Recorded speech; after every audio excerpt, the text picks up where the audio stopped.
before I start creating test case in Provar, just wanted to explain for our new users who haven't seen Provar yet. So just wanted to explain a bit about UI. So on the left side, you see, it's been divided into different sections. On the left-hand side, you can see the sections. First one is test, wherein all your test cases will be stored, whatever test cases you will be created. Then you have files. So as files, so all your test data files as an Excel file, CSV file, JSON file, can be any kind of file, will be stored in this file section. Then we have this plans. I'll cover this plans later on.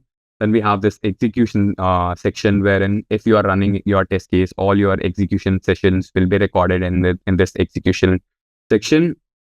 Then we have this very important section, Explorer, which I'll explain you in a bit. And at the end, we have this settings section, which in which you can create different kind of connections to your Salesforce application, your generic UI web applications, all your API connections, even email connections. So all that sort of connections you can create in here. And moving on to this Explorer section, this is actually the heart of Provar, wherein as soon as you create the connection in the Prover, it will automatically download the mirror data of your org. Now it knows what all objects that org has. It even knows what all field those object has.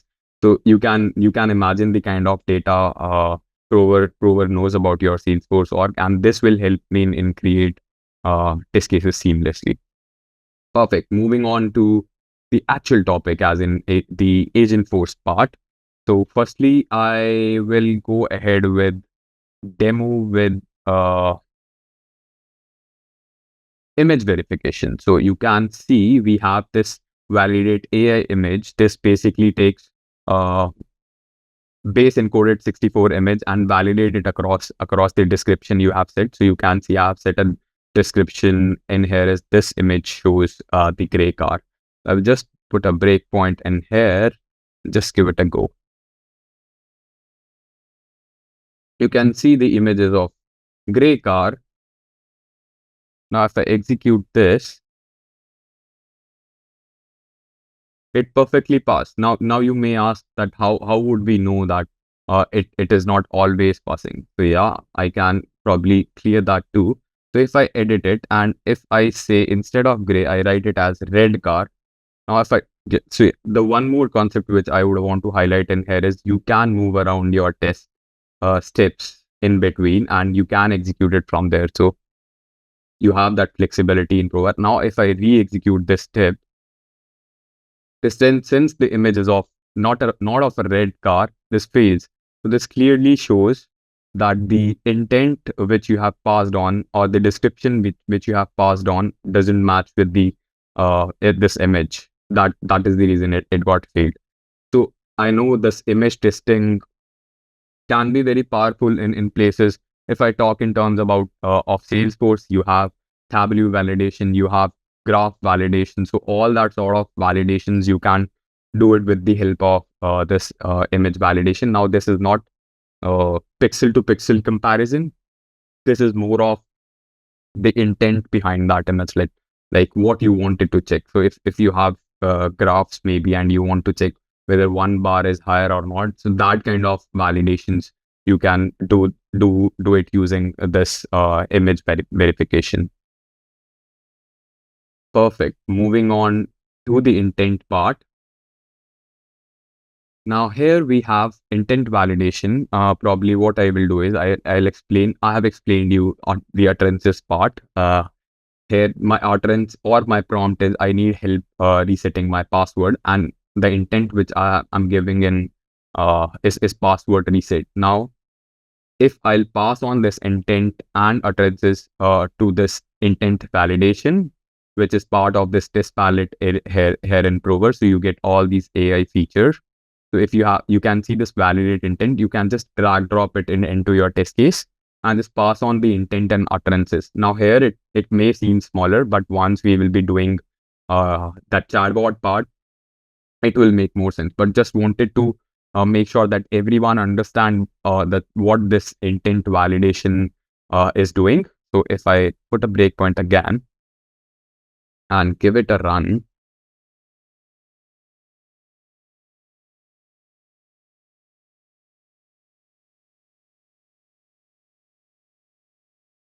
perfect. So you can see it is passed, code is 200, status is okay, and the utterance clearly matched the intent. Now, if I change my intent or my utterance, if I say, I need help with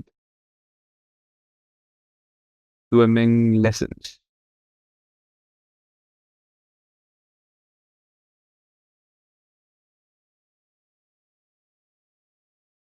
and I re-executed it. So this time my intent didn't match with my utterance. That is the reason it got failed, that your utterance clearly doesn't match with intent. Now, this is what we will be using when we'll be chatting with the chatbot. So, the message which it will be displaying to you, it will be capturing that message and it will be validating it against the intent. So, we'll be having intent versus utterance validation in there. Moving on to the main part.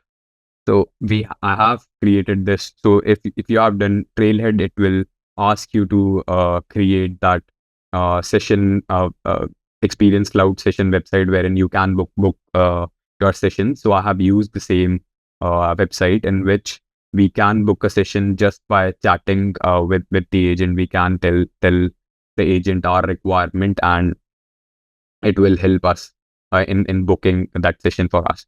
Now here what you are seeing is you can see two Salesforce connections. So you can open multiple browser in the same test case itself with the Provar, so that you have that flexibility, as in you can open multiple connections or multiple browser in the single test case itself. So where that will be helpful in situations like this, where I'm booking agent in some different platform and I'm validating it in Salesforce. So you can see my Salesforce Experience Cloud platform is open. And now I am opening my front end, or you can say user experience website, in which actually user will go and will book the activities which they would want to do. So what this test case basically is doing, it is collecting the booking information, as in what all booking slots is available. So you can see it is running different SOQL queries. So it is capturing what all different booking slots are available. You can see it will capture these booking slots as in available slots using this UI assert step. Now all of this the steps which you are seeing in here is coming from metadata, which I have just shown you in that Explorer tab.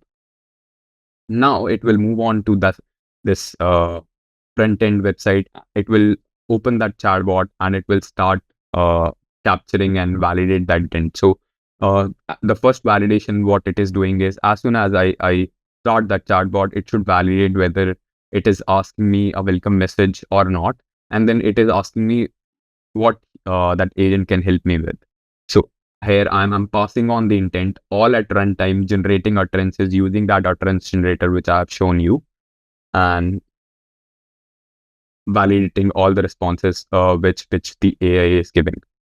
The part which I'm trying to show in here is, this is not the single turn validation. This is not a single message which I'm validating in here.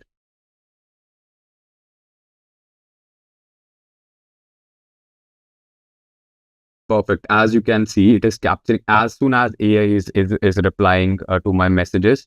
Prover is capturing those messages using this AI, using this intent validation, and using this UI assert and validating it using this intent validation, and then passing on the message using this utterance generator. So I have used this utterance generator to make it as random as it could be. As I mentioned that there are different people who will be writing different questions to agent. So that's why I have used this utterance generator, so I can have different kind of variations while uh, interacting with agent.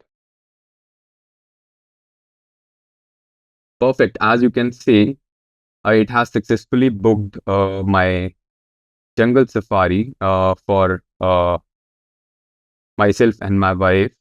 Perfect. So now we will be validating this booking in the Salesforce session, which we have opened just before logging into this Experience Cloud website.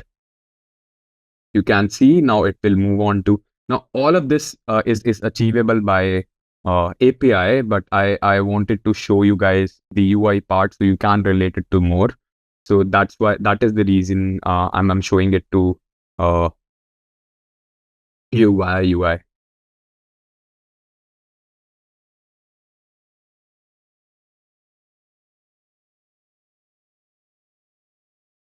Perfect. As you can see, it is validating the number of guests and the total price. So what I have done in here is multiply the single price with the number of guests with which my uh, chatbot has asked to book. So we can validate the price as well.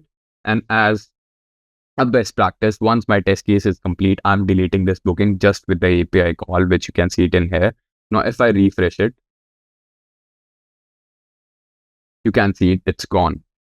So it's that simple, wherein how you can test your AI chatbots.